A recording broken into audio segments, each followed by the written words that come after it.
What's up with it, y'all? This is History, man. I'm gonna try to make this as fast as possible, man. I was reminiscing last night. You know, it was a time back in the early 90s, man. I catch me a gun charge coming through the Nevada-California border, man. So I ended up going to this subsection to do some county time of the San Bernardino County Jail, and it was called Glen Helen.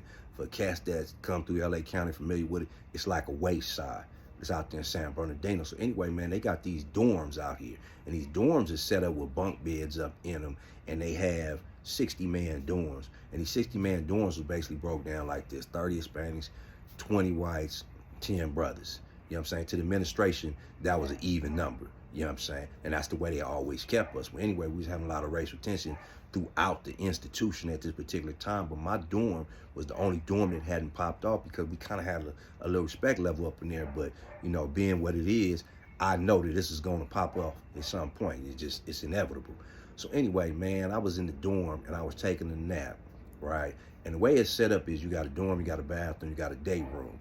Day room consists of telephones, tables, TVs. To get to either the dorm or the day room, you have to come through the bathroom. The bathroom is in the middle to make that transition. So anyway, I'm in the dorm area.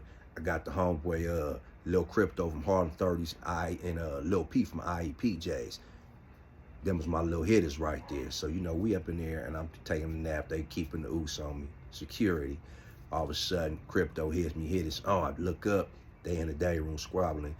Hispanics done took off on the brothers, man. So, boom, we jump up, run to the day room, we doing our shit. But then it dawns on me, man, that I left my hitter back in the dorm. I'm talking about my bone crusher, my piece.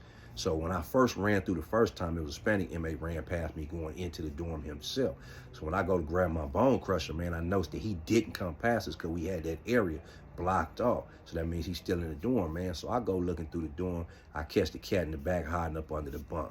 I do my thing, boom, run back to the day room. We doing our thing till the police come, because they're never around. They set this shit up like this. This is the type of shit that they do. So anyway, when they come through, man, they got a cat walk around. They got their little guns and everything. They bring in their K9s in this particular joint, and they let the K9s loose up in there, and the K9s will escort you back to your bed. You get to your bed, man, you got the prone out, cross your legs, all that shit. They go get the next inmate, and boom, boom, boom, boom, boom. After everybody's been situated in the door room, laying on their beds, legs crossed, shit, whatever, they ask anybody if they've been injured. Boom, if anybody been injured, then they get them, they go into the infirmary to get their wounds checked. Cover the cats from all sides, boom, slide to the infirmary. So while we're there now, it's a few of us left, maybe 5, 6 of us, I need to get a rundown on what transpired, what kicked this off, who participated. So while we're going through this, man, we caught one of my boys call out a cat that didn't do nothing. So boom, when we put focus on him, he jump up and run up out of there because he knew he was finna get DP. So boom, we get to another cat now. I had no idea. I wasn't even thinking nothing about this cat. Let me give you a background. A cat named Preacher, man. Older cat say served in Vietnam. What he do would always walk around shadow boxing, kicking on bunks and all this shit. Talking about he was gold gloves in the army. So just from that and that talk, you would think that this dude was with the business. So when my boy pointed at him, Preacher was like, oh, nah, brothers, that didn't have nothing to do with me. And I'm like, what is he talking about, Preach? What you saying? You didn't get involved? Oh, nah, I was on the phone talking to my woman, and that had nothing to do with me. Well, you got to get up out of here, Jack. You can't step up out of here because that's a coward move. So, boom, he say he not going nowhere, man. Dude walk back to his bunk, pull his pillow back, grab his Bible, and sit on his bunk like it is what it is. So I took that personal, man. You know what I'm saying? Because you just got rushed in a ride, and you didn't do shit, but now you playing tough with me. I took that real personal. So I go over there, hey, Priest, you got to get up out of here. Man, this dude kicks me. He do one of the karate kicks to kick me in my leg. But it was some soft-ass shit.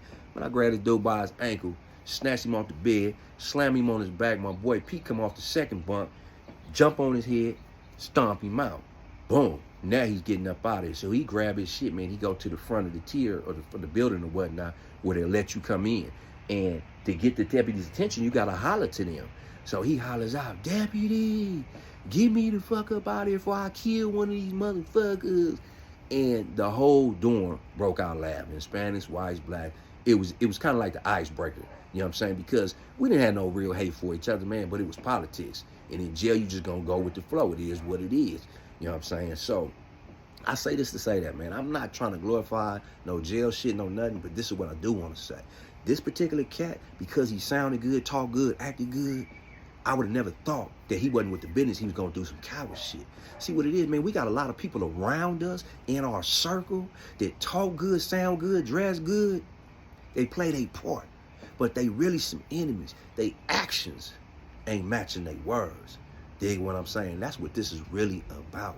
Man, we got to keep these undercover haters and non-productive people away from us. Dig what I'm saying? Just because you've known somebody for years, you may have grown up with them, don't mean y'all got the same agendas in life. And man, if they ain't down with you, then how you gonna be down with them?